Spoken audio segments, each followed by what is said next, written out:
Sparta Rotterdam are the oldest professional football club in the Netherlands. The club have 6 Eredivisie titles to their name and have won the Dutch Cup on 3 occasions. However, their last Eredivisie title win came in the 58-59 season, and their last Dutch Cup triumph came in the 65-66 season. In today's video, I'll be taking over the Rotterdam club for 5 seasons in FM24, aiming to take the red and white Gladiators back to the top of Dutch football. In season number 1, the board were expecting us to become an established Eredivisie team. The backroom staff wasn't looking great, and despite having talent thrown in, the squad wasn't looking very big either. But the board had given me $321,000 to spend for season number 1, so it was time to get to work on bringing players in to strengthen the squad. 4 players joined the club this summer on free transfers, the first being Salvatore Molina, who could play a number of positions and spent last season at Serie B side Bari. The second was 34-year-old experienced Argentine centre-back Lucas Orban, who spent last season in Argentina at Racing Club. The third player in through the door was left-back Matt Penny, who spent last season at Ipswich Town. And the final transfer in through the door was one for the future, as talented midfielder Micah Walter joined the club on a free deal from fellow Dutch side Venlo. So my summer business was done. I'd settled on a tactic. My backroom staff were now looking much stronger, and with the bookies predicting us to finish in 9th place, it was now time to simulate season number 1.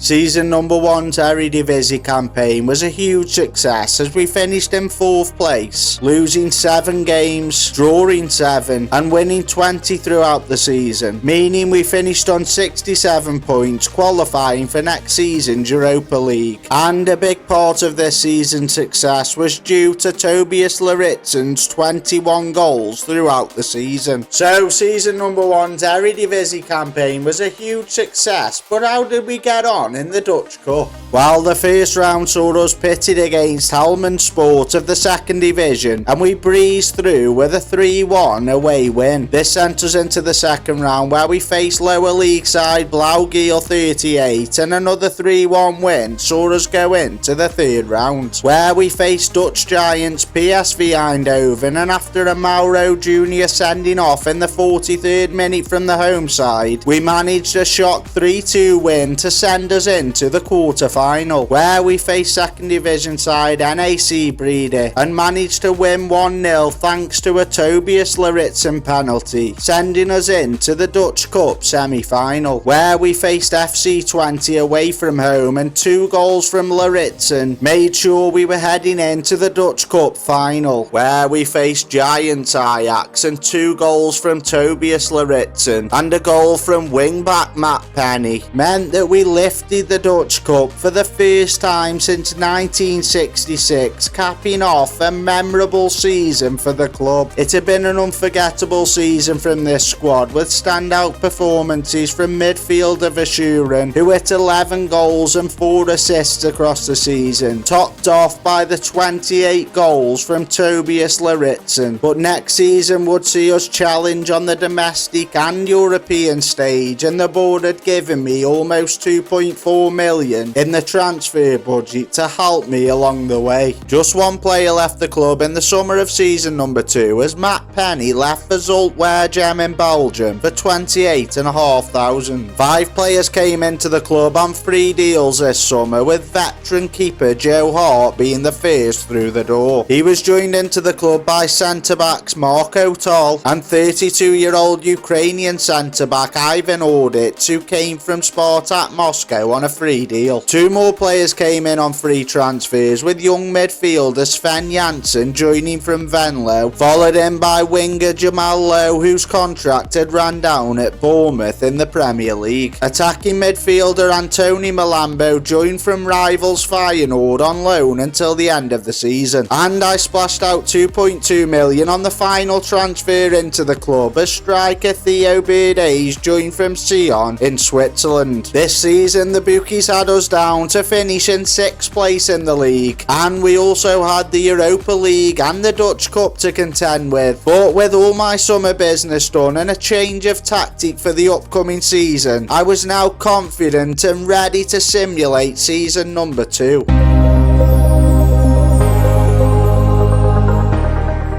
Despite a very poor ending to season number 2, my Sparta side still managed to finish in 4th place in the Eredivisie, meaning we qualified for next season's Champions League. But there was to be no success in the Dutch Cup this season, as we were knocked out in the 3rd round by a 95th minute Willem goal. Our Europa League campaign wasn't the greatest either, as we lost games to Leverkusen, Split and Rapid Vienna. However, draws to Partizan and AEK away from home, and wins at home to Bodo Glimt, Sassuolo and Sporting Club de Portugal meant we were heading into the playoff knockout round, where we once again faced Austrian side Rapid Vienna, and despite a 0-0 result at home, we could not win on our travels and lost the game 3-0 on aggregate, sending us out of Europe. Our first season set a high benchmark, but despite this, it had been a good season with both strikers getting into double figures. And there was plenty of room for optimism, as the board had given me £3.5 million to spend next season as we ventured into the Champions League for the first time of this rebuild. A number of players left the club in the summer of season number 3 after their contracts ran down, and I managed to bring money into the club as I sold young winger Bays to Fortuna Sittard in a £185,000 deal. He was joined out of the club by Valtius, who left for £12,500, and young midfielder Aldari, who left for Volendam for £175,000. Young players Van den Hoek and Schopp headed out on loan to Den Bosch until the end of the season, so it was now time to start bringing players into the club, and 6 players came into the club this summer, with defenders Rushwin Dortley, Mamane and right back Sylvan Hefti all joining the club. Saudi Arabian midfielder Al Nasri also joined, alongside Brazilian winger Paraguay and Japanese striker Tahishi Hara, who all joined the club on free deals. 2 players joined the club for money this summer, with Czech goalkeeper Radik Vitek joining in a £500,000 deal, and he was joined into the club by the final transfer of this summer, as Colombian midfielder Juan Castilla joined in a £1.7 million move from Deportivo Cali. So with my summer business done and the bookies once again predicting us to finish in 6th place in the league, and with the Champions League 3rd qualifying round game with St Gallen just a day away, it was now time to simulate season number 3.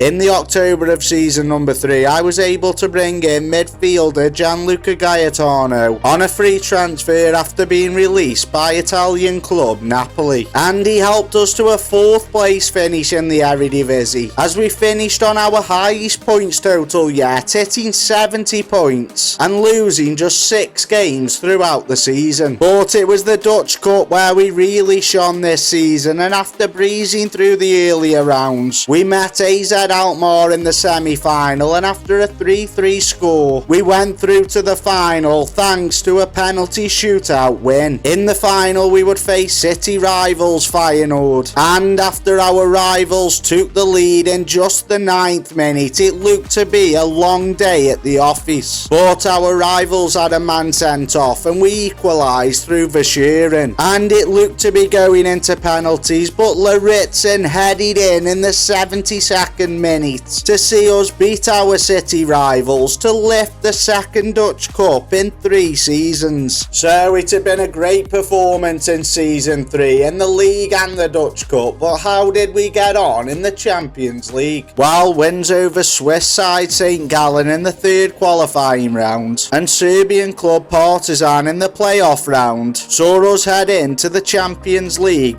phase, where we took some big losses to the likes of Man Man City and Barcelona. But we did have our moments with draws to Juventus and a 3-0 win over Sparta Prague. All in all, it was a great season for my Sparta side, with new frontman Tahishi Hara hitting 14 and Tobias Laritsen once again finishing top scorer with 35 goals across the season. The club's bank balance was now looking really healthy, and in season number 4 we will be challenging for the Europa League, and the board had given me 7.7 million, so it was now time to send out my scouts to get the best players I could in for season number 4. The summer of season number 4 saw the sale of striker Theo Berdays, who headed to Le Havre in France in a £2.1 million deal. He was followed out of the club by Camille Nedgley, who left for 150,000. And the final player to leave for money this summer was defender Marco Tol, who headed to Famalicão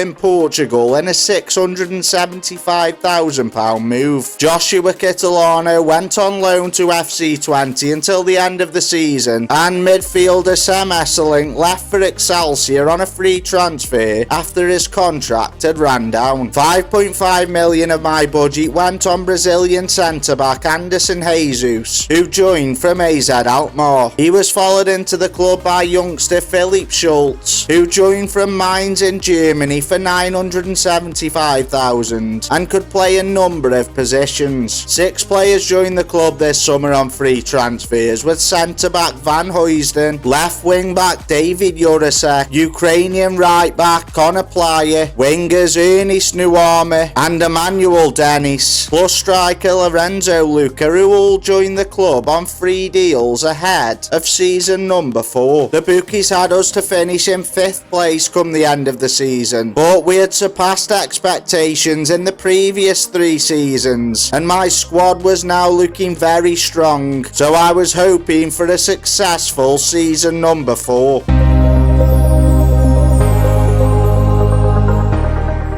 Season number 4's Eredivisie campaign ended with us finishing in 4th place on 74 points. And despite us only losing 4 games all season, we still finished a huge 19 points behind champions Feyenoord. However, striker Tobias Laritsen did finish top scorer in the Eredivisie, hitting 29 across the season. We once again breezed through the earlier rounds of the Dutch Cup and found ourselves in the quarter-final, where we beat NEC to head into the semi-final of the Dutch Cup. AZ Alkmaar were our opponents for the semi-final, but they proved no test as we breezed into the final once again with a 3-1 victory. But there was to be no Dutch Cup triumph this season, as we were beaten in a crazy 6-4 final, with Ajax of Amsterdam lifting the Dutch Cup. But could my Sparta side make it a memorable season in Europe? While the Europa League phase saw us lose 3 games, draw 1 and win 4, meaning we were heading into a playoff knockout round. Here we faced Swedish side Elfsborg and eased into the last 16 with a 7-2 aggregate win. The last 16 saw us drawn against FC Midtjylland, and after a 2-2 home draw we had it all to do in the away leg. But my Sparta players stepped up to the plate, winning 3-0, sending us into the Europa League quarter-final, where we faced Spanish side Sevilla, and after a 3-0 home win in the first leg, we had 1 foot in the semi-final. My players held their nerve in the return leg in Sevilla, and despite a 1-0 loss, we were heading into the Europa League semi-finals. This saw us drawn against English Premier League side Tottenham Hotspur, and after a 4-3 defeat, we had it all to do in the home leg. But after a thunderous strike deflected off Yves Bissouma, it sent the game into a penalty shootout, and when Emerson Royale's penalty was saved, it meant we had won the semi-final and were heading into the Europa League final, where we would face French side Nice at Hampden Park in the city of Glasgow. And it seemed to be written in the stars as Lorenzo Luca scored 2 22 goals as we lifted the Europa League for the first time in the club's history. So season number 4 had been a great one from the squad, with new signing Lorenzo Luca hitting 26 goals across the season, and Tobias Lauritzen once again finishing top scorer, this time with 47 goals in just 48 starts. The 5th and final season would see us challenging in the Champions League as well as the Eredivisie and Dutch Cup, and the Sparta Rotterdam board had given me £7.2 million to spend, with almost £400,000 per week in the wage budget. Season 5 saw Emmanuel Mamane and Jamal Lowe both leave the club on free transfers. Japanese striker Tahishi Hara was sold to Vitória in Portugal for £900,000. Walton Paraguay left for Belgium in a £1.6 million move, and the final player out of the club was Philip Schultz, who left for Portimonense in Portugal for a fee of £300,000. Left wing back Fran Garcia was the first into the club as he joined from Ajax for £7 million. 5 players came into the club this summer on free deals, with centre backs Sorensen and Jean-Claire Todibo both joining the club in the heart of defence. Right wing back Ford Murphy joined from Hajduk Split on a free transfer, with J. Roy John Algrot and Bulgarian winger Kirill Despodov being the last players into the club. With my transfer business done and the bookies predicting us to finish in 5th place in the league, it was time to simulate this 5th and final season.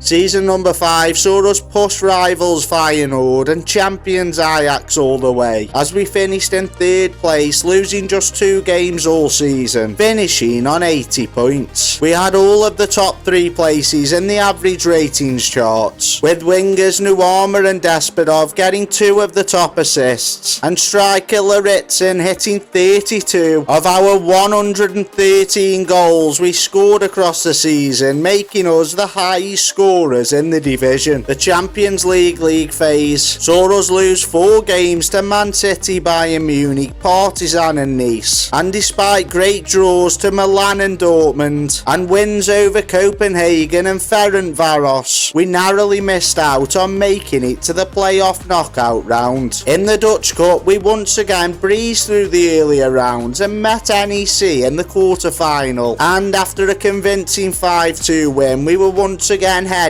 for another Dutch Cup semi-final. Here we met Ajax away from home, and after a hard-fought 0-0 draw, the game went into penalties and we prevailed 4-3 to make it into the Dutch Cup final, where we would face Rotterdam rivals Feyenoord. But this time we could not lift the Dutch Cup as we were blown away 3-1 by our City rivals. Despite being unable to win an Eredivisie title during this 5-year rebuild, we had finished in 4th place on 4 occasions and hit 3rd place in the final season, and we had won 2 Dutch Cups and even a UEFA Europa League trophy along the way. I was leaving the club with a much better squad than it had when I first arrived. The finances of the club were secure and the club now had state-of-the-art training facilities, so it was now time to leave the Netherlands and on to my next 5-year rebuild. So everybody, that's the end of today's video. We couldn't win the Eredivisie title, but we did give it a best shot. I do hope you're enjoying these rebuilds. If you are, please consider subscribing to the channel, hit that like button, and I'll see you all in the next one.